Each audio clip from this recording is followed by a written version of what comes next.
Okay, so let's see if we got this straight. Right now, you got the Lions down by 10 at 7-4. If they end up losing to Green Bay, they go to 7-5. If the Cowboys can win, we go to 6-5-1. When we play next week, if the Cowboys win, then you leapfrog the Lions and go to the 8th spot. Now, before you get to that, you got the Carolina Panthers that are playing against the Los Angeles Rams, which are currently the number 1 seed. If Carolina loses, they're at 6-6 right now, having beat us.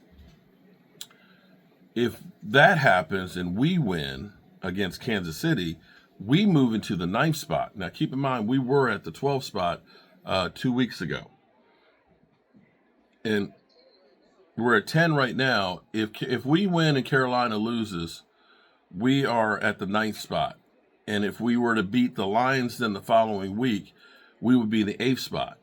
Now, you still have to catch either the Bears that are 8-3, and I think the Bears are going to be the one that topples. Green Bay will be 7-4-1, and it's possible they can kind of go downhill. It doesn't matter with Tampa Bay or Carolina. One of those is going to win and take one of the spots. There's not going to be a wild card in the South, not the way it stands right now. Or you need San Francisco at 8-4 to fall, and so, and it's right now the Bears are at 8-3, but the Bears. Okay, so the Bears have, to me, the worst schedule. So the Bears play the Eagles tomorrow. Then they play the Packers. Then they play the Browns. They play the Packers again. They play the 49ers. Then they play the Lions. So, literally, they have 4 division games. No, I'm sorry. No. No, they got 3 division games. They don't play Minnesota, which Minnesota sucks, so they probably end up winning that one. So I think that they could end up coming back down to earth. But the fact that the Packers, so either the Packers or they split, they're both coming one game closer.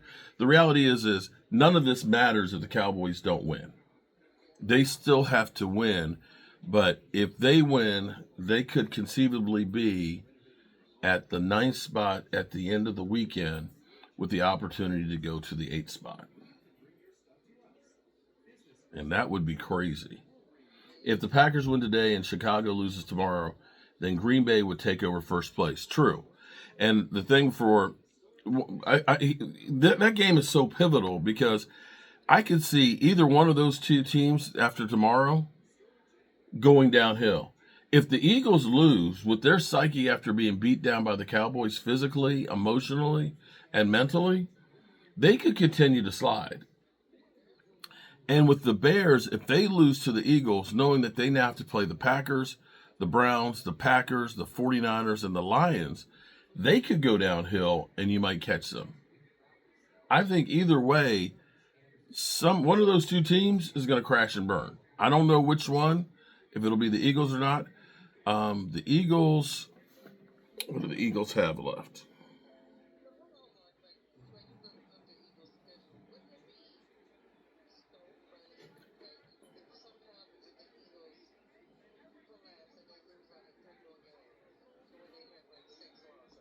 Mm-hmm.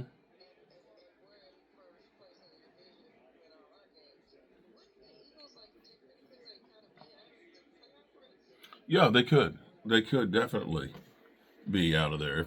Yeah, that's possible. Just depends on how everything else goes. But they've got, the Bears, of course, right now.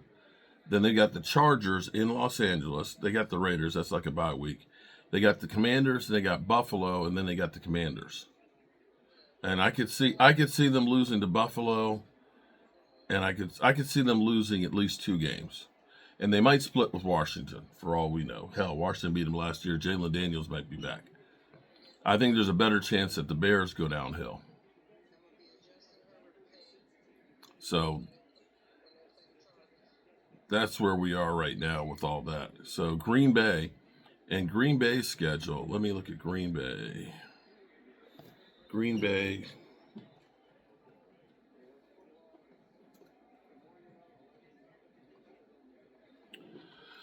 Green Bay schedule.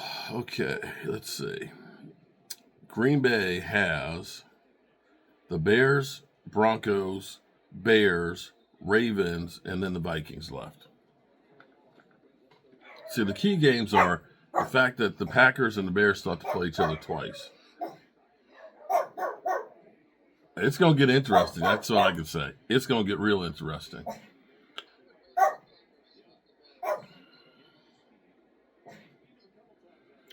Okay. 3rd down and 3. Lions trying to hang in this thing.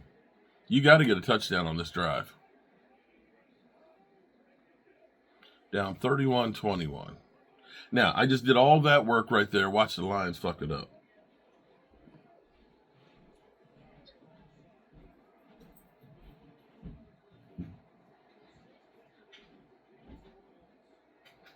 John, okay, in wake now.